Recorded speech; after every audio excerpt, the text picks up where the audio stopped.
Hello friends, education tube में आप सभी का स्वागत है। मैं हूं प्रजापति कुमार और आज हम करेंगे करंट अफेयर जो कि पर्यावरण और बायोडायवर्सिटी से संबंधित है। यह बहुत इंपॉर्टेंट है, आने वाले सभी एग्जाम में आपको यहां से क्वेश्चन देखने को मिलेगा, इसलिए आप इसको पूरी तरह से करके जाइए। अगर आपने हमारे चैनल को सब्सक्राइब नहीं किया है तो सब्सक्राइब कर लीजिए। तो चलिए स्टार्ट करते हैं।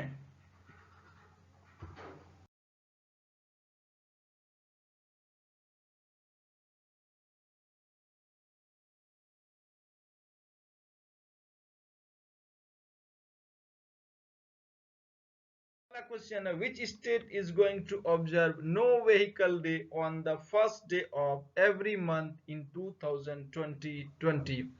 जो राज्य 2020 में हर महीने के पहले दिन नो व्हीकल डे का पालन करने वाला है, तो किस राज्य ने ऐसा नियम शुरू कर दिया है कि 2020 में हर महीने में हर पहले महीने का पहले दिन को नो व्हीकल यानी व्हीकल नहीं चलाना है। तो ऐसा कौन सा राज्य बन गया? केरल, गुजरात, पंजाब, राजस्थान। तो इसका राइट आंसर वो होगा राजस्थान। राजस्थान सड़क सुरक्षा को बढ़ावा देने और वाहनों के प्रदूषण को कम करने के लिए राजस्थान परिवहन विभाग 2020 में महीनों में एक बार नो व्हीकल डे का पालन करने जा रहा है। परिवहन विभाग के कर्मचारियों को साइकिल या जनता के माध्यम से पैदल चलने के रूप में कार्यालयों में आना है। ये था राजस्थान से 2020 का है ये। Which is the first country to ban sunscreens that are toxic to coral reef and sea life? Sunscreens पर प्रतिबंध लगाने वाला पहला देश कौन सा है जो प्रवाल भित्तियों और समुद्री जीवन के लिए विषैला है, इसीलिए उसने सनस्क्रीन पर प्रतिबंध लगा दिया है। ऐसा देश है Palau, Philippines, Taiwan, Papua New Guinea. तो इसका राइट आंसर होगा पलाओ। पलाओ ऐसा देश है जिन्हें सनस्क्रीन से क्रीम आता है जो कि सर पूरे बॉडी पे लोग लगा लेते हैं ताकि धूप से उसकी त्वचा काली ना हो जाए, तो उसको उसने बंद कर दिया क्योंकि उससे प्रवाल भित्तियों और समुद्री जीवन को खतरा होता है। तो पलाऊ ऐसा देश है जिसने सन स्क्रीन को बंद कर दिया है। सन स्क्रीन क्रीम होता है जो कि त्वचा पर लगाया जाता है धूप से बचने के लिए, उसको बैन करने वाला देश बन गया पलाऊ। पश्चिमी प्रशांत महासागर के एक छोटे से द्वीप है राष्ट्र पलाऊ ने सनस्क्रीन पर प्रतिबंध लगाया है जिससे प्रवाल भित्तियों और अन्य जलीय प्रजातियों को प्रभावित करने वाले रसायन शामिल होते हैं सनस्क्रीन में, इसीलिए उन्होंने इसको बैन कर दिया। आप यहाँ पर डिटेल में पढ़ सकते हैं। According to the recent IMD report, which state had the highest number of deaths due to unusual weather condition? हाल की IMD रिपोर्ट के अनुसार किस राज्य में असामान्य मौसम की वजह से सबसे ज्यादा मौतें हुई है? उत्तर प्रदेश, बिहार, राजस्थान, हिमाचल प्रदेश। तो यहाँ पर होगा बिहार। बिहार में सबसे ज्यादा मौतें। भारत मौसम विज्ञान विभाग IMD ने हाल ही में 2019 के दौरान भारत की जलवायु पर वक्तव्य शीर्षक में से एक रिपोर्ट जारी की। रिपोर्ट के अनुसार 2019 में भारी बारिश और बाढ़, गर्मी लहर, बिजली आदि से असामान्य मौसम की घटनाओं से 1560 लोगों की मौत हुई है। तो वह राज्य है Bihar. Which national park recorded 96 unique species of wetland birds recently? हाल ही में किस राष्ट्रीय उद्यान ने आर्द्रभूमि पक्षियों की 96 अनोखी प्रजातियों को दर्ज किया है? केवलादेव राष्ट्रीय उद्यान, काजीरंगा राष्ट्रीय उद्यान, बन्नारघट्टा राष्ट्रीय उद्यान, बुक्सा राष्ट्रीय उद्यान। तो आप यहाँ पे राइट आंसर होगा काजीरंगा नेशनल पार्क, असम। काजीरंगा राष्ट्रीय उद्यान नेशनल पार्क के अधिकारियों एवं एवियन विशेषज्ञों द्वारा आयोजित दूसरी वेटलैंड बर्ड काउंट के अनुसार पार्क में पक्षियों की 96 प्रजातियां दर्ज की गई। यह गिनती राष्ट्रीय उद्यान में से एक है जिसमें पक्षी जीवन है। तो आप यहां पर डिटेल में पढ़ सकते हैं। यह काजीरंगा राष्ट्रीय उद्यान यूनेस्को की विश्व धरोहर स्थल है। यह असम राज्य में स्थित है। इसके पास भारतीय गैंडों की दुनिया की सबसे बड़ी आबादी है जिसे एक सिंग वाला गैंडे के रूप में जाना जाता है। कई प्रवासी पक्षी पार्क में आते हैं जो कई पर्यटकों को आकर्षित करते हैं। Which is the first Indian state to sign an memorandum of understanding within IUCN to prepare a red list assessment of orchids. Orchid का लाल सूची मूल्यांकन तैयार करने के लिए IUCN के साथ समझौता ज्ञापन पर हस्ताक्षर करने वाला पहला राज्य भारत का कौन सा बन गया? सिक्किम, पश्चिम बंगाल, असम, अरुणाचल प्रदेश। तो वह राज्य होगा अरुणाचल प्रदेश। अरुणाचल प्रदेश ने ऑर्किड का लाल सूची मूल्यांकन तैयार करने के लिए international union of conservation of nature के साथ एक समझौता ज्ञापन किया है। इस समझौते के साथ अरुणाचल प्रदेश ऐसा आकलन तैयार करने वाला भारत का पहला राज्य बन गया। IUCN की red list of threatened species दुनिया की जैव विविधता के स्वास्थ्य का एक महत्वपूर्ण संकेतक है।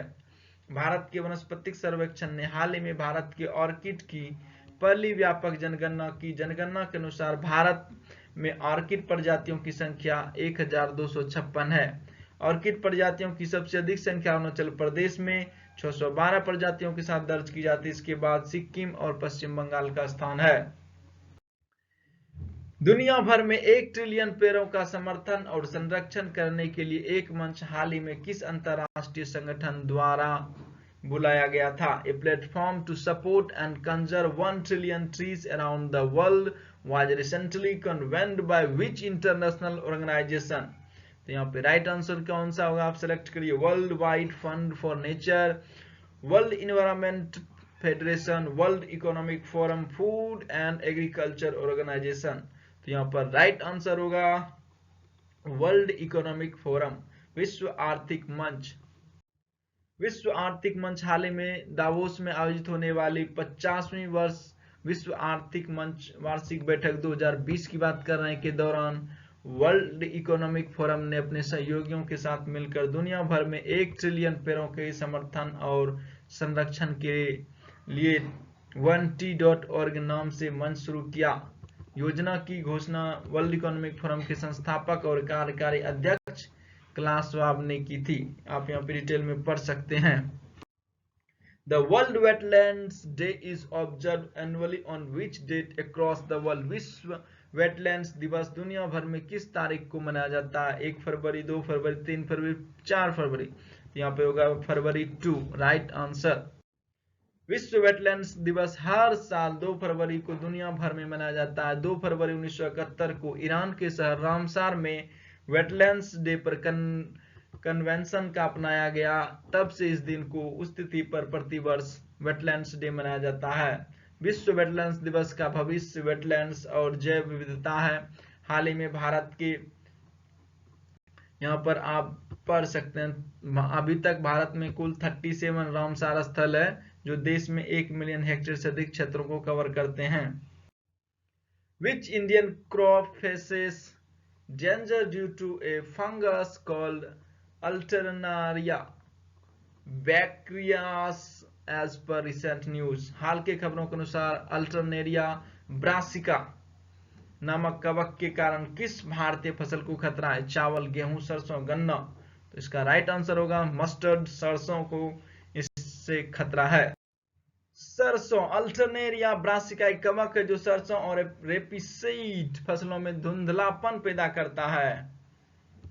फंगस अल्टरनेरिया ब्रासिका से संक्रमित क्षेत्र में उपज से 43% तक कम हो सकता है। यह उपचार के उपाय नहीं किए जाते हैं। तो यह किससे संबंधित है? तो सरसों से। Kaveri delta region which is said to be declared as a protected special agriculture zone is located in which state? Kaveri delta क्षेत्र जिसे संरक्षित विशेष कृषि क्षेत्र घोषित किया जाता है किस राज्य में स्थित है?